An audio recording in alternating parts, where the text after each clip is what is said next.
साथियों नमस्कार, मैं पंकज पांडे संयुक्त प्रतियोगी छात्र ओंकार मंच से।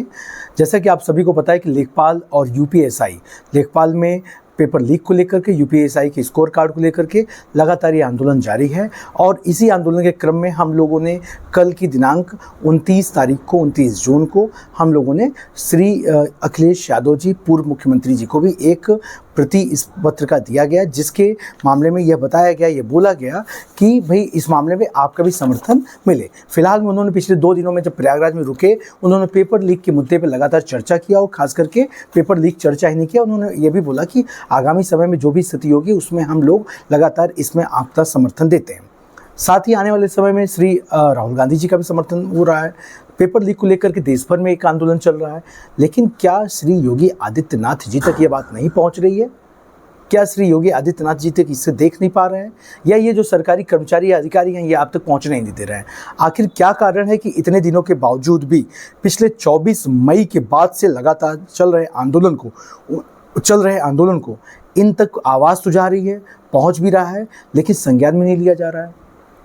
आखिर हम क्या करेंगे? हम लोगों ने जो भी संवैधानिक दायरा था, गांधीवादी तरीका था, उसके दायरे में रह करके जो ज्ञापन का तरीका था, जो आंदोलन मोमबत्ती मार्च था, जो हम लोगों ने वार्ता का तरीका था, वो सारे अपनाए। और आज की स्थिति पिछले 4 दिन से अधिक बीत चुके हैं, 5 दिन से, और हम इलाहाबाद के एडीएम साहब, सीओ साहब और अन्य अधिकारियों की मौजूदगी में यह वादा किया गया कि आप लोग अपने बीच से 3 से 5 लोगों का हमें एक डिटेल दीजिए, हम मिलवाने का वादा करेंगे, पूरा करेंगे। और उसको हमने दे भी दिया, प्रूफ के साथ दिया। प्रूफ भी मैं आपको दिखा सकता हूँ, जो हमारे पास प्रूफ्स हैं उस प्रूफ बेस पे हमने दिया। यहाँ पर साफ साफ लिखा हुआ है, साक्ष्य एवं तथ्य रिपोर्ट के साथ हमने दिया। इसमें पत्रों के साथ हमने पूरी बातें हमने मेंशन किया, जो हमारे पास सेंटर की पोजीशन हमारे पास थी। हम यहाँ पे आईबी वाले नहीं हैं, सीबीआई वाले नहीं हैं, हम कोई जांच एजेंसी नहीं है कि हम इसको जांच कर सकें।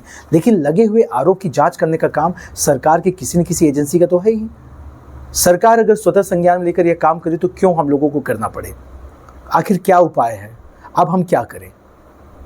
सरकार के नुमाइंदों ने वादा करके वादा विपरीत चल रहे हैं, अभी तक डेट नहीं दिया है। हम लोग सड़क पर उतरेंगे तो कहेंगे आंदोलन आप लोग कर रहे हैं, सरकार का विरोध कर रहे हैं। एक सिंगल जगह हम लोग सरकार के विरोध के बजाय सरकार से निवेदन ही कर रहे हैं।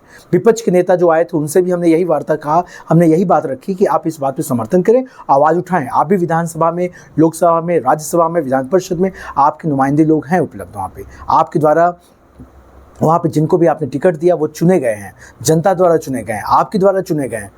कौन आवाज़ उठाएगा? सरकार के पक्ष के लोग हैं, उनके द्वारा कहा गया। किसके पास जाया जाए? सीधे मुख्यमंत्री के नाम पर पत्र दिया गया। अब हमारे पास क्या उपाय बचा? अंत में स्थिति ये बचती है कि हम लोग जितने भी तरीके अपनाए हैं उसके तहत एक कदम फिर पुनः हम लोग आगे बढ़ रहे हैं। और हम लोग का एकदम स्पष्ट रूप से कहना है, 8 जुलाई को प्रयागराज में हम लोग पुनः इकट्ठा हो रहे हैं। जगह और समय यह दोनों हम लोग कल की डेट पे हम निश्चिंत करके बता देंगे। आज एक शाम को मीटिंग है, उस मीटिंग के बाद जो भी निर्णय लिया जाएगा उसके अंतर्गत हम लोग जगह और समय दोनों आपको स्पष्ट कर देंगे। लेकिन एक बात स्पष्ट कर दे रहा हूँ, 8 जुलाई को आप सभी को, जहाँ तक मेरी आवाज़ जा रही है, आप सभी को प्रयागराज में आना है। अगर उसके पहले हमारी वार्ता करा दी जाती तो शायद उस पर विचार किया जाएगा क्या स्थिति बनेगी। लेकिन अगर 8 जुलाई तक कोई निर्णय नहीं लिया जाता है तो यह पूर्ण रूप से मैं एकदम स्पष्ट हूँ कि आयोग के खिलाफ जो ये कार्य आयोग ने किया है, जो अभी तक संज्ञान में नहीं लिया है, सरकार को हमने इस पे पत्र दिया है।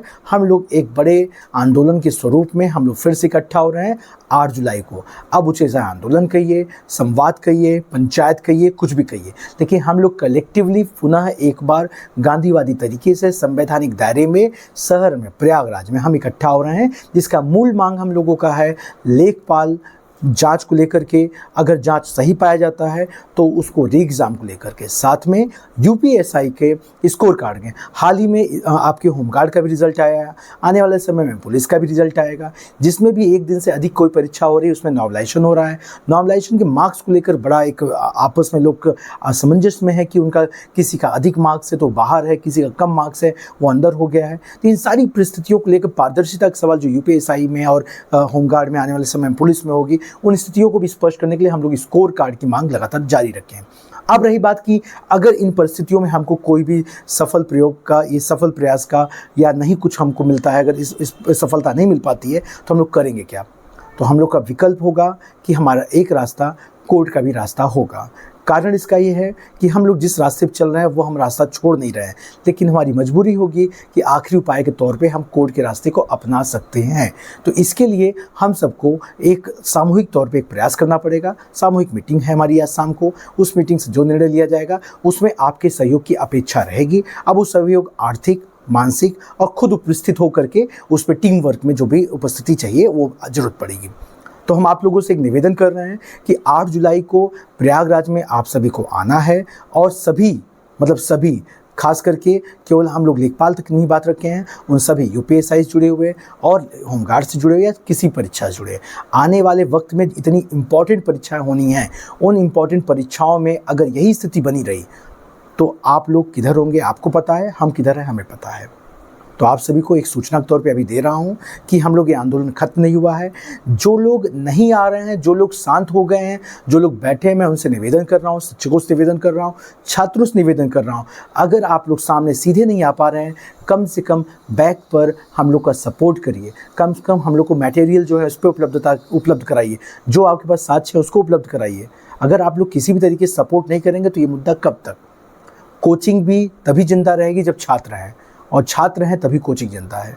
तो कोचिंग के शिक्षकों ने जो किया वो पास्ट है, लेकिन जो प्रेजेंट है और जो फ्यूचर है वो अगर अच्छा बनाना है तो आप सभी को आगे आना होगा, खड़े होना होगा, अपने मुद्दे के साथ सपोर्ट करना पड़ेगा। सभी से निवेदन कर रहा हूँ, चाहे वो स्टूडेंट हो, चाहे वो टीचर हो या तमाम अभिभावक हो।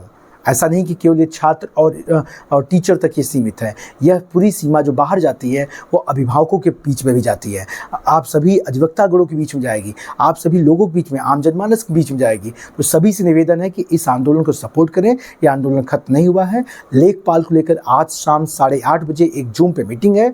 जो लोग भी इसको आप चाहते हैं, जो भी जिस तरह सहायता करना चाहते हैं, शाम को 8:30 बजे इस लिंक दे दिया जाएगा पब्लिक पार्लियामेंट यूट्यूब चैनल पर, संयुक्त प्रतियोगी छात्र हुंकार मंच के आपके टेलीग्राम चैनल, व्हाट्सएप चैनल पर। इसके माध्यम से आपको लिंक प्राप्त हो जाएगा। और मेरा मोबाइल नंबर 9654097174 इस मोबाइल नंबर पे के माध्यम से आप सभी लोग लिंक प्राप्त करेंगे। शाम को 8:30 बजे उस मीटिंग को ज्वाइन करें और जो कुछ भी निर्णय लिया जाता है उसको सार्वजनिक स्तर पे हम 9:30-10 बजे तक उसको भी एक वीडियो जारी करके आप सभी को स्पष्ट कर देंगे आगे का रोड मैप क्या है। कल 1 जुलाई है और शासन प्रशासन का पर्याप्त समय है हमारी बातों पर संज्ञान लेने का। अब प्रशासन के पास कोई बहाना नहीं बचता है कि हम लोगों ने वार्ता के कोई तरीके नहीं अपनाए। हमने हर स्तर पे खड़े होकर के निवेदन करके आप तक पत्र पहुंचाया, पत्र दिया, और हम निवेदन करते हैं कि इस मामले को संज्ञान में ले।